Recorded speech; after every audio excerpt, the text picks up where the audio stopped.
બનાસકાંઠાના થરાદમાં આવતીકાલે મુખ્યમંત્રી ભૂપેન્દ્ર પટેલ અને ભાજપના પ્રદેશ પ્રમુખ સી.આર. પાટીલ આવવાના છે, ત્યારે આપ જોઈ રહ્યા છો સીધા દ્રશ્યો. પૂર્વ તૈયારીઓના ભાગરૂપે સાંસદ પરબતભાઈ પટેલ નિરીક્ષણ કરી રહ્યા છે આવતીકાલના કાર્યક્રમનો.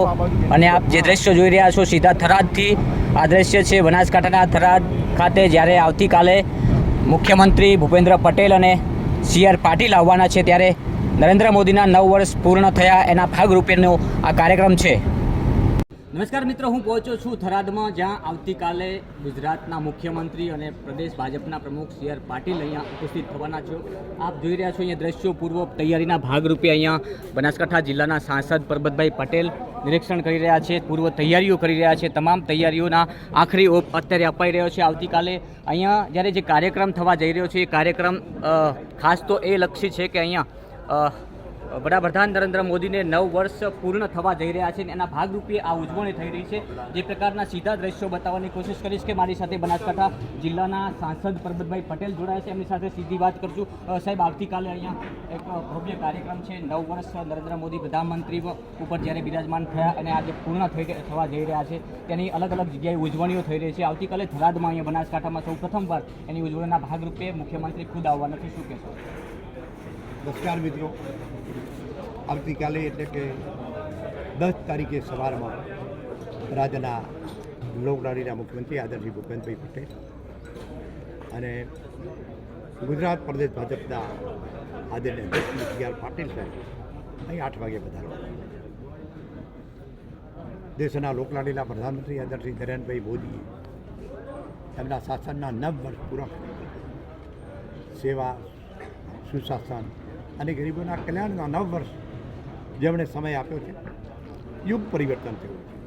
જ્યારે પરિવર્તનના યુગમાં એમણે પ્રજા માટે જે કાર્યો કર્યા છે એના માટે ભારતીય જનતા પાર્ટી તમામ સંસદીય મતક્ષેત્રમાં 30 જૂનથી 30 મેથી 30 જૂન સુધી આ કાર્યક્રમો ગામડે ગામડે પ્રજાજનો વચ્ચે જઈને જાણ કરી રહી છે. જેમાં તમામ લાભાર્થીઓ મળવા માટે લાભાર્થીઓનું સંમેલન, વેપારી મિત્રોનું સંમેલન, પ્રબુદ્ધ નાગરિકોનું સંમેલન, આ બધાને મિત્રો મળીને જે પ્રજા સમક્ષ કામો થયો છે એની વાત મિત્રો મૂકવાની છે.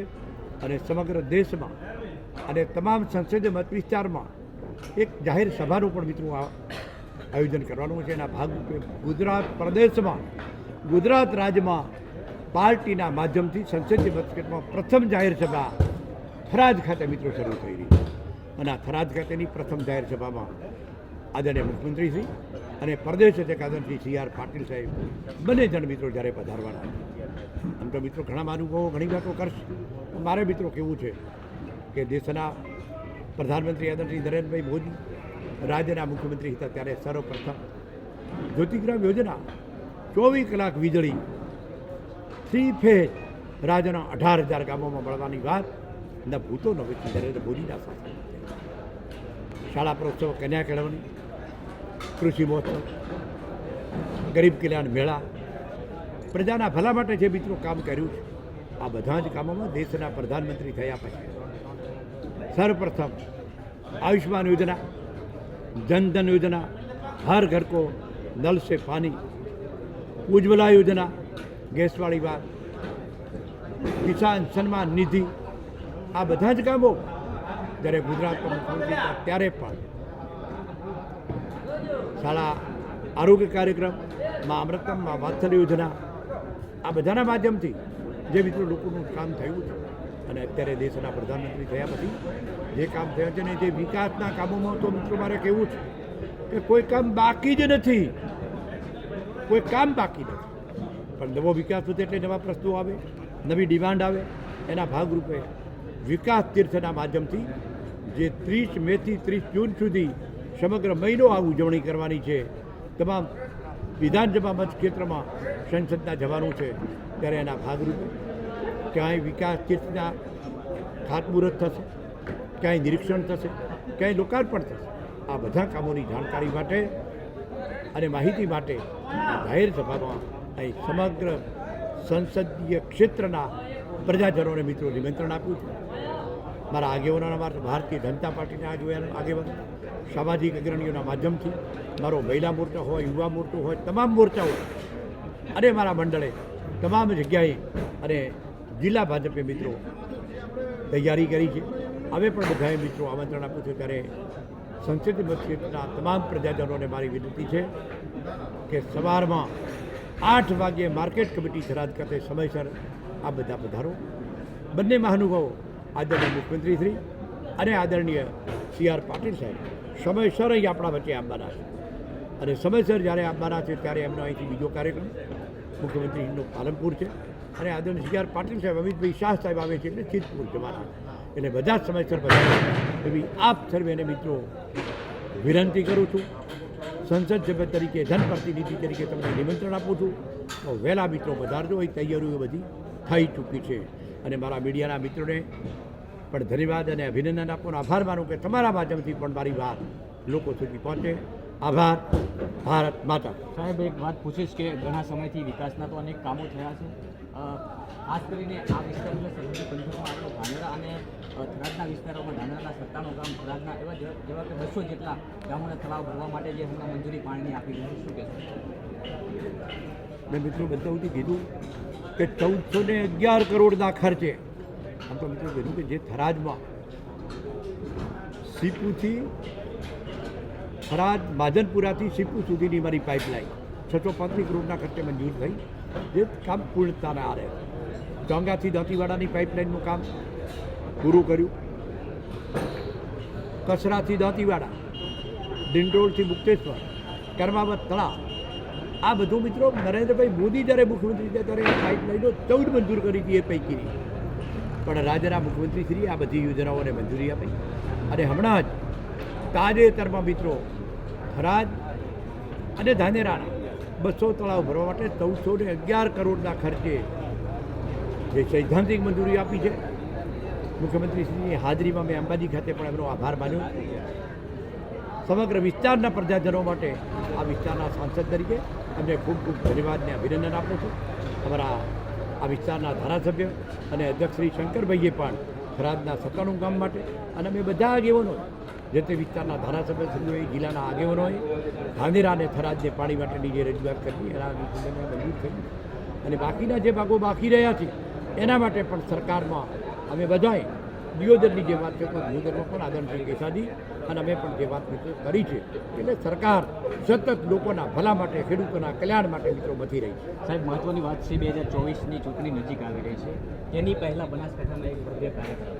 સાથે સાથે મહત્વની વાત એ છે કે કોંગ્રેસના કેટલાક અગ્રણીઓ ભાજપમાં જોડાઈ રહ્યા છે, જેવા કે હાલમાં ગોવાભાઈનું નામ ખૂબ ચર્ચિત છે કે જેઓ કોંગ્રેસમાં સતત 35 વર્ષથી કામ કરતા હતા, હવે કોંગ્રેસ સાથે શેડો ફાડીને ભાજપમાં જોઈન થવાનું વાત કરી રહ્યા છે. સાથે સાથે કેટલાક અગ્રણીઓ સામાજિક પણ જોડાઈ રહ્યા છે.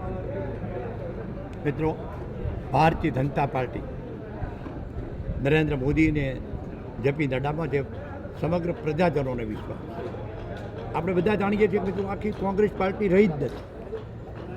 કોંગ્રેસની બીજી બધી પાર્ટીઓના આગેવાનો પણ ભાજપમાં આપવા માટે મિત્રો તત્પર થઈ ગયા.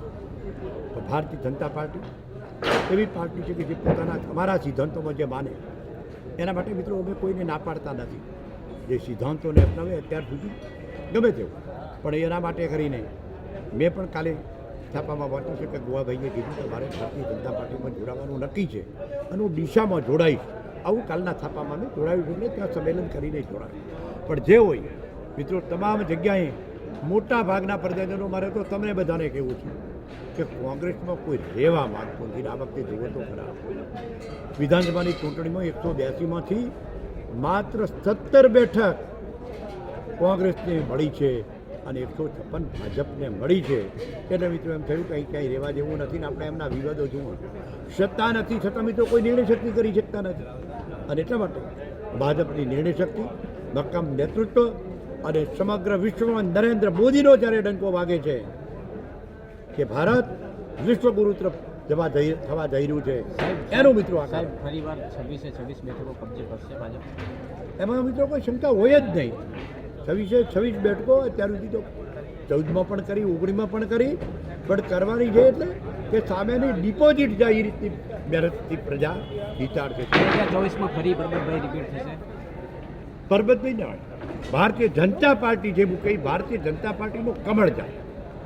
આભાર સૌ અમારી સાથે વાત કરવા માટે આ હતા બનાસકાંઠાના સાંસદ પરબતભાઈ પટેલ કે જેઓ પૂર્વ તૈયારીના ભાગરૂપે આવતીકાલે અહીંયા બહુ ભવ્ય કાર્યક્રમ થવા જઈ રહ્યો છે. મોદી સાહેબના 9 વર્ષની જે ઉજવણી અહીંયા બનાસકાંઠામાં નહીં પરંતુ ગુજરાતમાં પ્રથમ આ પહેલી ઉજવણી અહીંયા થરાદમાં જ થઈ રહી છે, જિલ્લામાં જ થઈ રહી છે. એટલે ક્યાંક ને ક્યાંક જિલ્લાવાસીઓ પણ ખુશ છે અને હાલમાં પૂર્વ તૈયારીના ભાગરૂપે આપણે સીધા બનાસકાંઠાના સાંસદ સાથે વાત કરી તમામ જે વિકાસના કામો છે તેને લઈને તમામ ચર્ચાઓ કરી. આગામી ચૂંટણીમાં 2024 પહેલાં કોંગ્રેસમાંથી છેડો ફાડીને જે ભાજપમાં જોડાવા જઈ રહ્યા છે તેના વિશે વાત કરી.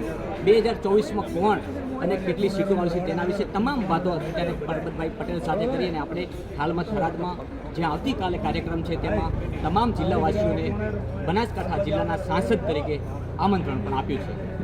રાજગજ્જર, બનાસકાંઠા.